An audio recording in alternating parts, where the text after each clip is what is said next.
Maybe you were a person that wasn't very religious at all, and you were living life like the rest of your extended family, but something came in your heart and you said, you know what, I'm going to take this guidance seriously.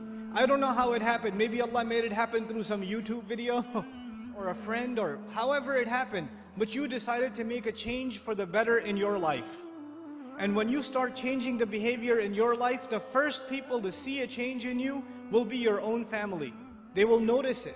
They will notice that you're not the same anymore. You don't talk the same, you don't act the same, you don't go to the same places, you don't even have the same friends anymore. And this necessarily happens. When you take a turn towards Islam, necessarily you start losing friends. Because your old friends used to do pretty bad things, and now you can't do those things with them anymore, so you suffer a loss of friends.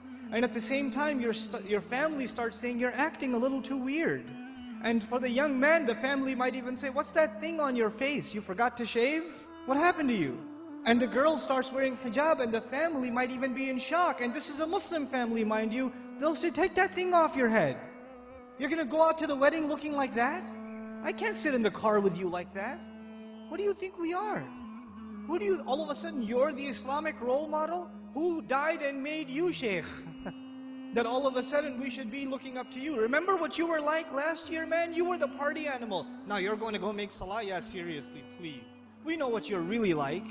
In other words, not only have you lost your friends, from your family you get the nastiest kinds of sarcasm and criticism. All the time, all the time. Every chance they get, they say something to you.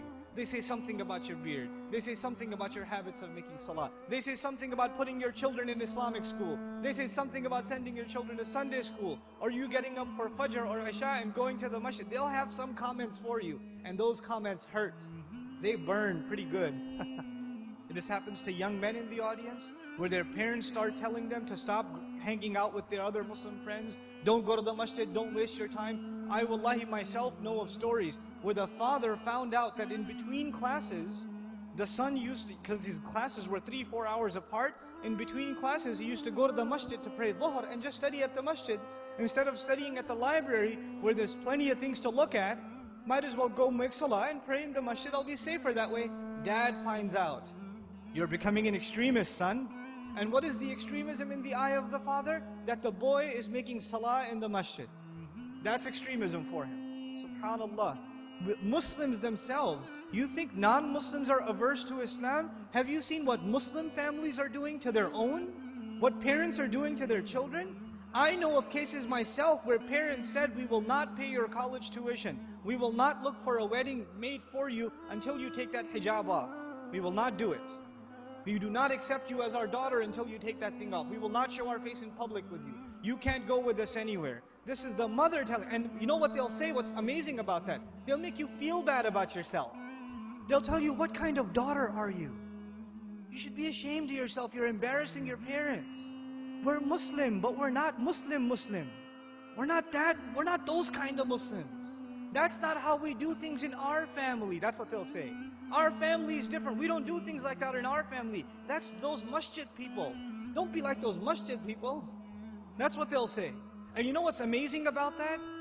If you look at a portrait of your great-grandparents from back in the day, good old great-grandpa's got a big old beard and you can't even see grandma's face. So who's being true to the family and who's an embarrassment to the family?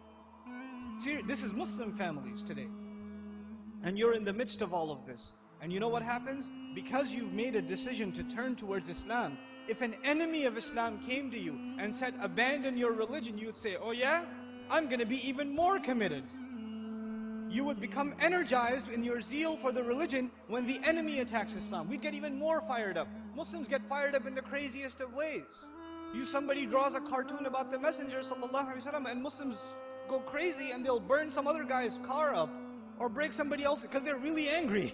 But we get fired up when something happens, something questions the dignity of our religion, even if it makes sense or doesn't make sense. But when your own family comes and says, look, I love you, I'm worried about you, I don't want you to become this way. This is the way of the people who fail out of college, who don't have a career, who have miserable lives. I don't want you to fall into this extreme. Somebody is putting you under their influence, you need to get away from them. They see stuff on TV and they become paranoid. And you're in the middle of all of this. And it becomes hard to hold on to your religion in the middle of all of this. It becomes hard. Because it's not the enemy of Islam that's pulling you away. Who's pulling you away? Your own family, your own parents, your own husband, your own wife, your own brother, your own cousins, your own in-laws. They're the ones pulling you away. So how do you deal with that? The most inappropriate response to this pressure is anger. And you know what? That is the most common response too. Your parents start yelling at you for growing the beard, and you're a young, hot-blooded guy. What do? Oh yeah?